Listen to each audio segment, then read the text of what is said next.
പടം കുഴപ്പമില്ല, കുഴപ്പമില്ല, അത്ര കടിപൊളി എന്ന് പറയാൻ പറ്റത്തില്ല, എന്നാലും കുഴപ്പമില്ല. എന്താണ് ഇഷ്ടപ്പെട്ടെന്താണ് പടത്തിൽ പറയാനായിട്ട് തോന്നിയത്? സുരേഷ് ഗോപി പടം പണ്ടത്തെ ജോഷി ഷാജി കൈലാസ് ചെയ്ത പോലൊന്നും അങ്ങനെ വന്നിട്ടില്ല, എന്നാലും തിരക്കഥ രീതിയിൽ പോയി. നല്ല സംഭാഷണമുണ്ട്. ലൂസിഫർ കഴിഞ്ഞാൽ ഡയലോഗ്സ് ഉള്ള പടം ഇതാ, അങ്ങനെ ഒരു രീതിക്ക്. അനുപമ എങ്ങനെയുണ്ട്? നടി അനുപമ കുറെ നാൾക്ക് കുഴപ്പമില്ല, ചെയ്യാനുള്ള അതാണ് കൂടുതൽ സ്ക്രീൻ ബേസ് ഉള്ളത്. സർക്കാരിനെതിരെ ഒരുപാട് വിമർശനങ്ങൾ വന്നിട്ടുണ്ടെന്ന് പറയുന്നുണ്ട്. അങ്ങനെയൊന്നും വലിയ ഏക്കത്തില്ല ഒന്നും അങ്ങനത്തെ പടം. നല്ല സിനിമയാണ്. ഒരു സോഷ്യലി റെലവൻ്റ് ആയിട്ടുള്ള ഒരു ടോപ്പിക് എടുത്ത് നന്നായിട്ട് ചെയ്തിട്ടുള്ള മൂവിയാണ്. പിന്നെ കേരള സ്റ്റേറ്റിന് അഗൻസ്റ്റ് ആയിട്ടാണ് വന്നിരിക്കുന്നത്, പക്ഷേ അത് ആൾക്കാർ അറിയണം that this is what it is happening current society. Because നമുക്ക് ലോ ആൻഡ് ഓർഡർ, നമുക്കൊരു ഇഷ്യൂ വന്നാൽ നമ്മൾ സ്റ്റേഷനിൽ പോകാനോ അല്ലെങ്കിൽ കോർട്ടിലോട്ട് പോകുന്നത് that we believe that okay we will get justice from there. പക്ഷേ ഇപ്പോൾ വരുന്ന കുറേ കേസുകൾ എന്താണ്, നമുക്ക് മീഡിയ തരുന്ന ഒരു അപ്ഡേറ്റ് മാത്രമാണ് നമ്മൾ അറിയുന്നത്. വിക്ടിംസ് ആയിട്ട് അവർ പോർട്രേ ചെയ്യുന്ന ആൾക്കാരെയാണ് നമ്മൾ അറിയുന്നത്, പക്ഷേ ഇൻ റിയൽ അതല്ല വരുന്നത്. അത് നന്നായിട്ട് ഇതിൽ കാണിച്ചിട്ടുണ്ട്. ആൻഡ് ഇന്ത്യൻ കോൺസ്റ്റിറ്റ്യൂഷനിൽ ഇങ്ങനെയും ലോസ് ഉണ്ട്. ബിക്കോസ് നമ്മൾ അങ്ങനെ വായിക്കുന്ന ആൾക്കാരൊന്നുമല്ലല്ലോ, ഇങ്ങനെയൊക്കെ സിനിമകൾ വരുമ്പോഴാണ് ഇങ്ങനത്തെ ഒരു സംഭവം ഉണ്ടെന്ന് അറിയുന്നത്. ഇപ്പോഴത്തെ സൊസൈറ്റിയിൽ നടക്കുന്ന റേപ്പ് കേസസിനെ വെച്ചിട്ട് this also can be done എന്ന് പറഞ്ഞ് ആൾക്കാർക്ക് ഒരു ഇൻഫർമേഷൻ തരുന്നൊരു മൂവിയാണ്. ആൻഡ് എബവ് ദാറ്റ് നല്ലൊരു ത്രില്ലർ മൂവിയാണ്. ഒരു സെക്കൻഡ് ഹാഫ് വരെ നമുക്ക് മനസ്സിലാവില്ല സ്റ്റോറി എവിടെ പോയി അവസാനിക്കും, what will be the ending, നമുക്ക് പ്രഡിക്റ്റ് ചെയ്യാനേ പറ്റത്തില്ല. നല്ലൊരു മൂവിയാണ്, കാണണം. എല്ലാവരും ഫാമിലിയായിട്ട് തന്നെ ഇത് കാണണം. സുരേഷ് ഗോപിയും അനുപമയൊക്കെ അനുപമ ഹാവ് ടു സേ പുള്ളിക്കാരി നല്ല മെച്ചുവേർഡായിട്ട് വളരെ നന്നായിട്ട് ഈ റോള് ഹാൻഡിൽ ചെയ്തിട്ടുണ്ട്. ബിക്കോസ് ഒരു സെൻസിറ്റീവ് ക്യാരക്ടറാണ്, ഓവറാന്ന് പറയാനുള്ള ഒന്നുമില്ല. Very nicely she have handle. പിന്നെ സുരേഷ് ഗോപിക്ക് നമുക്ക് കാണുമല്ലോ പുള്ളിയുടെ പണ്ടത്തെ ഒരു ഇംഗ്ലീഷ് മാസ് ഡയലോഗ് പഞ്ച് അതൊക്കെ ഉണ്ട്. പക്ഷേ പുള്ളിക്കാരനെ കാട്ടിയും കൂടുതൽ ഇമ്പോർട്ടൻസ് വരുന്നത് ടൈറ്റിൽ റോൾ ചെയ്ത അനുപമയ്ക്ക് തന്നെയാണ്. പിന്നെ പുള്ളിക്കാരൻ്റെ മോനെ പറ്റി ആൾക്കാർ പറയുന്നുണ്ട് that he having done well. അത് we also have to think. പുള്ളിക്കാരൻ്റെ ആദ്യത്തെ സിനിമയാണ്. അതിനേക്കാളേറെ ആളെക്കാളും ഇമ്പോർട്ടൻസ് അനുപമയ്ക്കാണ് ഉള്ളത്. And she have handled it very nicely. So I would say every one have to go and watch them. പടം ഫസ്റ്റ് ഹാഫ് കുഴപ്പമില്ല. ഇപ്പോൾ ശരിക്കും പറഞ്ഞാൽ സുരേഷ് ഗോപിന് പറ്റിയത് അഭിനയമാണ്, അദ്ദേഹത്തിന് ഈ പണിയാണ് നല്ലത്. പക്ഷേ സെക്കൻഡ് ഹാഫിൽ ഈ പണിയാണോ എന്നുള്ള വീണ്ടും ഒരിക്കൽ കൂടെ പുനഃപരിശോധിക്കേണ്ടതുണ്ട്. ജാനകി കേരള എന്നുള്ള ഒരു ക്യാപ്ഷനൊന്ന് മാറ്റിയിട്ട് ജാനകി ജസ്റ്റിസ് ഓഫ് ഹ്യൂമാനിറ്ററി എന്നിട്ടാൽ പോലും നമുക്ക് ബെറ്റർ ആയിരിക്കും.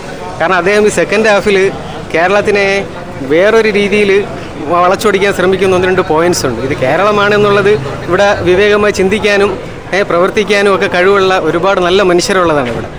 ഇതേ എടുത്തു പറയുന്ന 1-2 പോയിൻറ്റ്സ് ഉണ്ട് ഇതിനകത്ത്. നമ്മളെ കേരളത്തിനെ മൃഗീയമായി വളരെ മാറ്റിമറിക്കുന്ന തരത്തിൽ വളരെ മോശമായിട്ടുള്ളൊരു കാര്യമുണ്ട്. നമ്മളെ ശൗചാലയം ഇല്ല ഈ കേരളത്തിൽ, ഏതെങ്കിലും ഒരു കുടിലെങ്കിലും ശൗചാലയം ഇല്ല എന്നുള്ളത് ചൂണ്ടിക്കാണിക്കാൻ ഈ പറയുന്ന സുരേഷ് ഗോപി ചേട്ടന് ഈ പടത്തിലൂടെ അദ്ദേഹം അവതരിപ്പിച്ച് ഫലിപ്പിക്കാൻ ശ്രമിക്കുന്ന അദ്ദേഹത്തോട് വെല്ലുവിളിച്ചുകൊണ്ട് ചോദിക്കുകയാണ്, ഇത് കേരളമാണ്, ഈ കേരളത്തിൽ എവിടെയെങ്കിലും ഏതെങ്കിലും ഒരു കുടിലെങ്കിലും ഒരു ശൗചാലയം ഇല്ല എന്നുള്ളത് താങ്കൾക്ക് ചൂണ്ടിക്കാണാൻ സാധിക്കുമോ?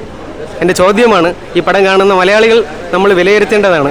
ശരിക്കും പറഞ്ഞു കഴിഞ്ഞാൽ എഗെയിൻസ്റ്റ് കേരള എന്ന നിലയിലേക്ക് ഇത്തരത്തിലൊരു പടം രാഷ്ട്രീയവൽക്കരിക്കാൻ വേണ്ടി മാത്രം അദ്ദേഹം ഉപയോഗിച്ചാണ്. എന്തിനു വേണ്ടിയാണ് ഈ ഹൈപ്പ് കൊടുത്തത്?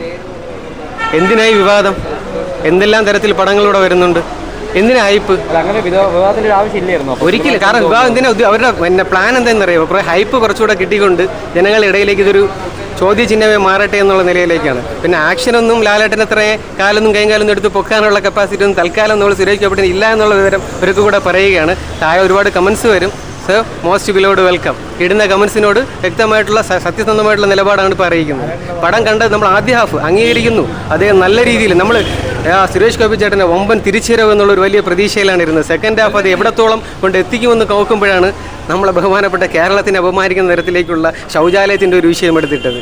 കാരണം നമ്മുടെ സ്ത്രീകളായാലും ഇത്തരത്തിൽ നടത്തുന്ന അരാജകത്വം, ആ സ്ത്രീക്കെതിരെ നടന്നിട്ടുള്ള അരാജകത്തെ സ്വന്തം സഹോദരി എന്ന നിലയിൽ നെഞ്ചിലേറ്റിക്കൊണ്ട് തന്നെയാണ് ഈ കേരളവും ഞാനെന്ന വ്യക്തിത്വവും അതിനെ അങ്ങേയറ്റം അപലപിക്കുന്നു. കാരണം അതിനെതിരെ തന്നെ നിലകൊള്ളണം, അതിന് ഒറ്റക്കെട്ടായി കൂട്ടായി നിലകൊള്ളണം. പക്ഷേ അത് ഒരു സംസ്ഥാനത്തിനെ അപമാനിക്കുന്ന തരത്തിലേക്ക് ആക്കിക്കൊണ്ട് നടത്താവുന്ന ഒരു വികാരമാണെങ്കിൽ അതൊരിക്കലും ഇവിടെ നടപ്പാവില്ല. ഇത് കേരളമാണ്.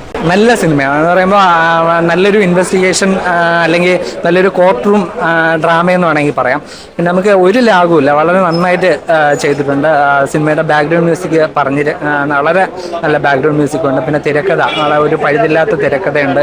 പിന്നെ സുരേഷ് ഗോപിയുടെയും അനുപമയുടെ അനുപമയുടെയും പെർഫോമൻസ്. അനുപമയുടെ എനിക്കൊന്ന് മലയാളത്തിലെ ഏറ്റവും മുഴുനീളമായിട്ട് ചെയ്തിട്ടുള്ള ആദ്യത്തെ ഫിലിം എന്ന് വേണമെങ്കിൽ പറയാം. അവർ നന്നായിട്ട് ചെയ്തിട്ടുണ്ട്. പിന്നെ സുരേഷ് ഗോപിയുടെ ഒരുപാട് പഞ്ച് ഡയലോഗ്സ് ഉണ്ട്. എന്തായാലും നമുക്ക് യാതൊരു മുഷിവില്ലാതെ ഈ സിനിമ ധൈര്യമായിട്ട് വന്ന് കാണാം. പിന്നെ ഈ വിവാദം, ആവശ്യമില്ലാത്തൊരു വിവാദം സൃഷ്ടിച്ച് സിനിമ ഇത്രയും നാളങ്ങ് നീട്ടിക്കൊണ്ട് പോയെന്ന് വേണമെങ്കിൽ പറയാം. ഒരു കാര്യമില്ലാത്തൊരു വിവാദം, ഒരു പേരിൽ എന്തിരിക്കുന്നു എന്ന് വേണമെങ്കിൽ ഈ വിവാദം ഉണ്ടാക്കിയവരോട് ചോദിക്കേണ്ടിയിരിക്കുന്നു.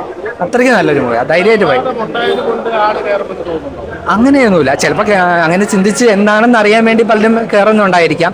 ഇതിലൊരു കാര്യമില്ല. നമുക്ക് ഈ പറഞ്ഞ പോലെ ദൈവങ്ങളുടെ പേര് വെച്ച് നമുക്ക് പേരിടാം, അല്ലെങ്കിൽ അങ്ങനെ എന്തെങ്കിലുമൊക്കെ ഭരണഘടനയിലെങ്ങാനും എഴുതി വയ്ക്കണം. ദൈവങ്ങളുടെ പേരൊന്നും ആരും ഇടാൻ പാടില്ല. പിന്നെ ദൈവങ്ങളുടെ പേരുള്ള എത്രയോ ക്രിമിനൽസ് നമ്മുടെ നാട്ടിലുണ്ട്. എനിക്ക് ദൈവത്തിൻ്റെ പേരാണെന്ന് പറഞ്ഞ് ഞാൻ ക്രിമിനൽ ആക്ടിവിറ്റിയിൽ അങ്ങനെ ചെയ്യാൻ പാടില്ല എന്ന ആൾക്കാർ ആരെങ്കിലും ചിന്തിക്കണ്ട, ഒരിക്കലുമില്ല. എത്രയോ ദൈവങ്ങളുടെ പേരുള്ള സ്ത്രീകൾ പീഡിപ്പിക്കപ്പെടുന്നുണ്ട്, ആക്രമണങ്ങൾ ഇരയാവുന്നുണ്ട്. അതുകൊണ്ട് പേരിലൊന്നും ഒരു കാര്യമില്ല. പേരിന് പേരിലുള്ള വിവാദം തന്നെ വെറും ഒരു അനാവശ്യം എന്ന് തന്നെ പറയാം. ഒരുപാട് സിനിമകളുണ്ട് പേര് ഈ ദൈവങ്ങളുടെ പേരുള്ള അല്ലെങ്കിൽ ദൈവങ്ങളുടെ പേരുള്ള കഥാപാത്രങ്ങളുള്ള സിനിമകൾ ഇഷ്ടംപോലെ. അന്നൊന്നും ഇല്ലാത്ത ഒരു പ്രത്യേകിച്ച് ഒരു വിവാദം ഇപ്പോഴുണ്ടായി. അതും ഇത് ആരെ കുറ്റപ്പെടുത്തുമെന്ന് നമുക്ക് പറയാൻ പറ്റില്ല. കാരണം സെൻട്രൽ ഗവൺമെൻറ് ഫിലിം സർട്ടിഫിക്കേഷൻ ബോർഡാണ് ഈ പ്രശ്നം ഉണ്ടാക്കിയിരിക്കുന്നത്. എന്തായാലും നല്ലൊരു മൂവിയാണ്, നമുക്ക് ധൈര്യമായിട്ട് വന്ന് കാണാൻ പറ്റിയ നല്ലൊരു സിനിമ. സിനിമ എന്ത് പറയാനാണ്, ഒരു ആവറേജ് ഫീലേ ഉള്ളൂ. ഫസ്റ്റ് ഹാഫ് ഓക്കെയാണ്, സെക്കൻഡ് ഹാഫ് വൈസ് നോക്കുമ്പോഴത്തേക്കും ഒരു അവിയൽ പരിവാക്കി കളഞ്ഞു. നമുക്ക് ഈ സെൻസർ ബോർഡിൻ്റെ വിഷയങ്ങളും കാര്യങ്ങളൊക്കെ ചെയ്യേണ്ട ആവശ്യമേ ഇല്ലായിരുന്നു. സിനിമയിൽ പറയാൻ വേണ്ടി സുരേഷ് ഗോപി എന്തൊക്കെയോ പറയുന്നു, അത്രേ ഉള്ളൂ, വേറെ ഒന്നുമില്ല. ഈ പേരൊന്നും വിവാദമാക്കേണ്ട ഒരു കാര്യമില്ല, വിവാദമാക്കേണ്ട ഒരു ആവശ്യവുമില്ല. കാരണം പാർട്ടിക്ക് പറയാൻ പറ്റാത്തത് കൊണ്ട് സിനിമ വഴി അത് പറയുന്നു, ജനങ്ങളെ അറിയിക്കുന്നു, അത്രേ ഉള്ളൂ. അതിനു വേണ്ടി എടുത്തൊരു സിനിമ, അത്രേ ഉള്ളൂ.